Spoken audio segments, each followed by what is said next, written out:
ប្រធានាធិបតីអាមេរិកលោក Donald Trump បន្តគម្រាមកំហែងអំពីកោះ Greenland ប្រសិនបើយកថតត្រជាក់មិនបាននឹងលែងថតក្តៅកាលពីថ្ងៃសុក្រសប្តាហ៍មុនប្រធានាធិបតីអាមេរិកលោក Donald Trump បន្តគម្រាមកំហែងអំពីកោះ Greenland ដោយអះអាងថាប្រសិនបើសហរដ្ឋអាមេរិកមិនមានវិធានការចំពោះកោះនេះទេនៅពេលអនាគតរុស្ស៊ីឬក៏ចិនអាចនឹងចូលទៅកាន់កាប់កោះថាបានលោក Trump បានបន្តទៀតថាប្រសិនបើលោកមិនអាចធ្វើកិច្ចព្រមព្រៀងដើម្បីទទួលយកកោះ Greenland តាមវិធីងាយបាននោះទេនោះនឹងត្រូវធ្វើតាមវិធីលំបាកវិញលោក Trump បានថ្លែងនៅសេដ្ឋវិមានយើងនឹងធ្វើអ្វីមួយនៅ Greenland ទោះបីពួកគេមិនពេញចិត្តឬក៏ពេញចិត្តក៏ដោយព្រោះបើយើងមិនធ្វើទេចិននិងរុស្ស៊ី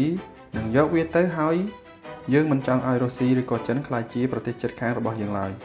មេដឹកនាំគណៈបកនយោបាយនៅ Greenland រួមទាំងគណៈបកប្រជាផងដែរចេញសេចក្តីថ្លែងការណ៍រួមមួយដោយបញ្ជាក់យ៉ាងច្បាស់ថាយើងមិនចង់ក្លាយជាជនជាតិអាមេរិកទេហើយក៏មិនចង់ក្លាយជាជនជាតិដាណឺម៉ាកដែរយើងចង់ក្លាយជាជនជាតិ Greenland តែមួយគត់នៅពេលអនាគតប្រសិនបើ Greenland ត្រូវតែសម្រេចចិត្តប្រជាពលរដ្ឋ Greenland ដោយផ្ទាល់សារព័ត៌មានអន្តរជាតិបានរាយការណ៍ថាលោក Trump និងមន្ត្រីជាន់ខ្ពស់នៅសេដ្ឋវិមានកំពុងពិភាក្សាជាមួយនឹងជំរឿនអាចារ្យដើម្បីនាំ Greenland ឲ្យស្ថិតក្រោមការគ្រប់គ្រងរបស់អាមេរិកហើយមិនបានបដិសេធចំពោះជំរឿនប្រើកម្លាំងយោធាផងដែរទោះជាយ៉ាងណារដ្ឋាភិបាល Greenland និងដាណឺម៉ាកបានបន្តបញ្ជាក់ថាកោះនេះមិនមែនសម្រាប់លក់ឬសម្រាប់ជួញដូរឡើយមកទល់នឹងពេលនេះមិនទាន់ច្បាស់ការថាសមាជិកអង្គការ NATO ផ្សេងទៀតបានឆ្លើយតបយ៉ាងដូចម្តេចទេប្រសិនបើសហរដ្ឋអាមេរិកព្យាយាមយកកោះ Greenland ដោយប្រើកម្លាំងមេដឹកនាំអឺរ៉ុបបានប្រមានថាជំហានបែបនេះមិនអាចឲ្យមានផលប៉ះពាល់វិបាកយ៉ាងធ្ងន់ធ្ងរចំពោះសម្ព័ន្ធមិត្តយោធាក្នុងសេចក្តីថ្លែងការណ៍រួមមេដឹកនាំបារាំងអាល្លឺម៉ង់អង់គ្លេសអ៊ីតាលីប៉ូឡូញនិងអេស្ប៉ាញបានបញ្ជាក់អំពី Greenland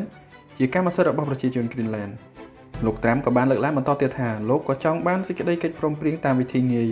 ជាមុនហើយថែមទាំងអះអាងថាលោកជាអ្នកគាំទ្រប្រទេសដាណឺម៉ាកផងដែរទោះជាយ៉ាងណាលោកបន្តទៀតថាការយកកោះ Greenland គឺចាំបាច់ដើម្បីទប់ស្កាត់ការកាន់កាប់ពីចិននិងរុស្ស៊ីនៅពេលអនាគតពេលត្រូវសួរអំពីព័ត៌មានថាអាមេរិកអាចនឹងផ្ដល់ប្រាក់ដល់ប្រជាពលរដ្ឋ Greenland ដែរឬទេដើម្បីបញ្ចុះបញ្ចូលឲ្យចូលរួមជាមួយនឹងអាមេរិកលោក Trump បានឆ្លើយបន្តទៀតថាលោកមិនទាន់និយាយអំពីប្រាក់សម្រាប់ Greenland នៅឡើយទេ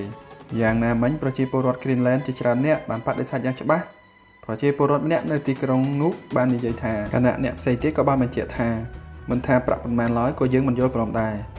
វាជារបស់យើងនិងជារបស់ Greenland តែមួយគត់នាយករដ្ឋមន្ត្រី Greenland លោក Jen Frich Nielsen និងមេដឹកនាំគណៈបកផ្សេងទៀតក៏បានបដិសេធចំពោះការអំពាវនាវរបស់លោក Donald Trump ដែរហើយបានប្រកាសថាសភា Greenland នឹងប្រជុំបន្ទាន់ដើម្បីពិភាក្សាចំពោះការឆ្លើយតបគម្រាមកំហែងរបស់អាមេរិកយ៉ាងណាមិញយើងនឹងរងចាំទាំងអស់គ្នាថាតើអាមេរិកអាចយកកោះ Greenland បានដែរឬយ៉ាងណានឹងមានការអន្តរាគមន៍ពី NATO ដែរឬទេជាចុងក្រោយពីខ្ញុំបាន VD Talk Show សូមអរគុណសូមជម្រាបលា